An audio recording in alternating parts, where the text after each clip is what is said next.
একটা মুহূর্তের জন্য কল্পনা করুন, আপনি রাতে ঘুমিয়ে পড়লেন, সবকিছু একেবারে স্বাভাবিক।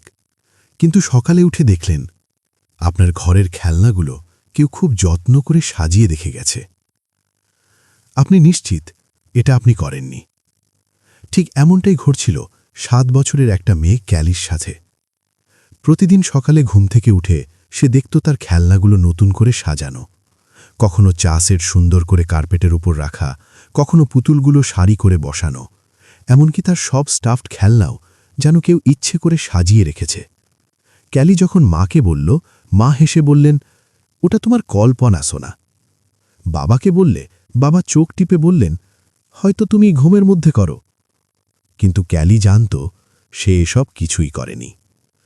এক সকালে সে নিচে নেমে দেখল তার প্লাস্টিকের চা সেটটা লিভিং রুমের কার্পেটের ওপর খুব সুন্দর করে সাজানো, কাপগুলো ঠিকঠাক রাখা, সসারগুলো জায়গা মতো, আর ছোট্ট চায়ের পাত্রটা ঠিক মাঝখানে, যেন কেউ সত্যি সত্যি একটা চা পার্টির আয়োজন করেছে।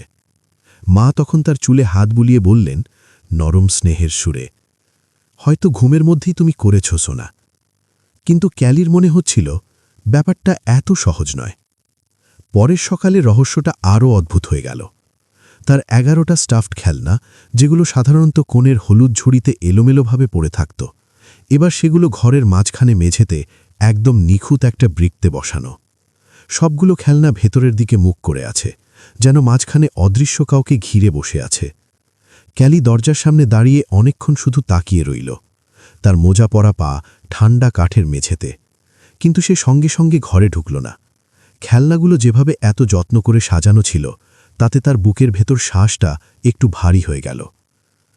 ঘাড়ের পেছনে যেন কেউ ঠান্ডা একটা হাত রেখে দিয়েছে, এমন একটা অদ্ভুত অনুভূতি হচ্ছিল। সে আবার মাকে বলল। মা বললেন এটা শুধু তার কল্পনা।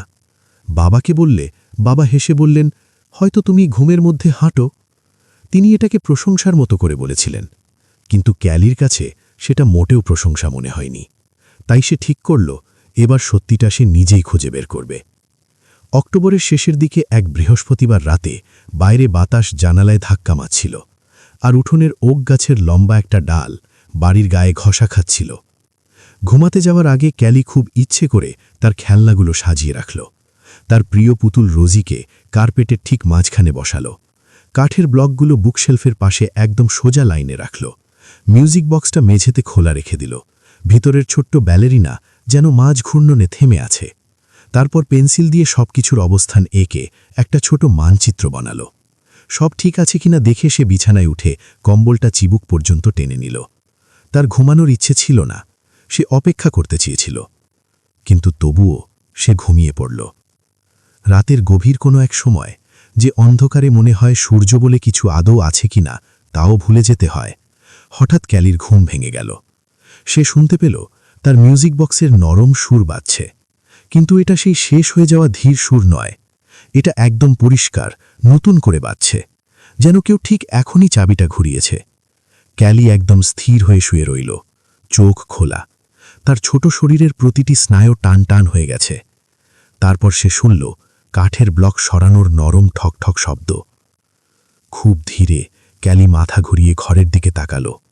ড্রেসারের পাশে থাকা নাইট লাইটের হালকা অ্যাম্বার আলো মেঝেতে পড়ছে, আর সেই আলোয় ছোট্ট বিরতি। তার ব্লকের সামনে ঝুঁকে বসে আছে একটা মেয়ে। মেয়েটা দেখতে প্রায় ক্যালিরই বয়সী, বোধহয় একটু ছোট। লম্বা কালো চুল কাঁধ পেরিয়ে নেমে গেছে, খালি পা অন্ধকার মেঝেতে অস্বাভাবিক ফ্যাকাশে দেখাচ্ছে। সে খুব মনোযোগ দিয়ে ব্লকগুলো সাজাচ্ছিল, একটার উপর আরেকটা রেখে একটা উঁচু টাওয়ার বানানোর চেষ্টা করছে। তার গায়ে ছিল সাদা নাইট গাউন, গলার কাছে ছোট নীল ফুলের নকশা, একটু পুরনো ধাঁচের পোশাক, যেরকম ক্যালি শুধু তার দাদির পুরনো ছবির বইয়ে দেখেছে। ক্যালির হৃদয়পিণ্ড এত জোরে ধুকপুক করছিল যে তার মনে হচ্ছিল মেয়েটা নিশ্চয়ই শুনতে পাবে। কিন্তু মেয়েটা শুধু ব্লক সাজাতেই ব্যস্ত, একটার পর একটা ব্লক, গভীর মনোযোগে। হঠাৎ টাওয়ারটা ভেঙে গেল, ব্লকগুলো মেঝেতে ছড়িয়ে পড়ল, আর তখন মেয়েটা হেসে উঠল। একটা হালকা আনন্দ ভরা একেবারে সাধারণ ছোট্ট মেয়ের হাসি, যেন বলছে কোনো সমস্যা নেই, আবার বানাবো। ক্যালির নিঃশ্বাস যেন থেমে গেল। তারপর মেয়েটা আবার ব্লকগুলো তুলতে শুরু করল, আর ক্যালি না ভেবেই ফিসফিস করে বলল, আমি কি খেলতে পারি?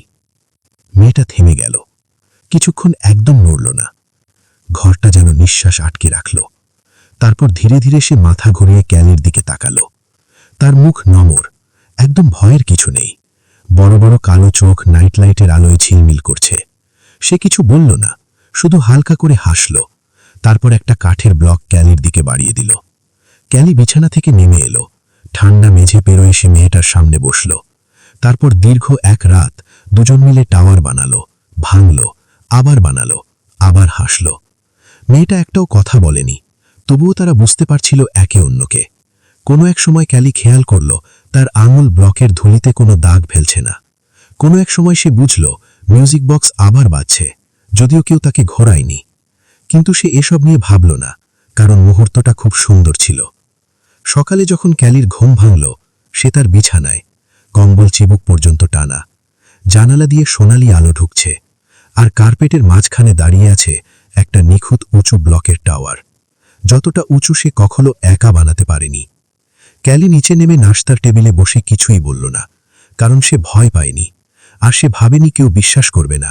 সে শুধু ঠিক করল, কিছু কিছু রহস্য ব্যাখ্যা করার জন্য নয়, কিছু রহস্য শুধু মনে রেখে দেওয়ার জন্য।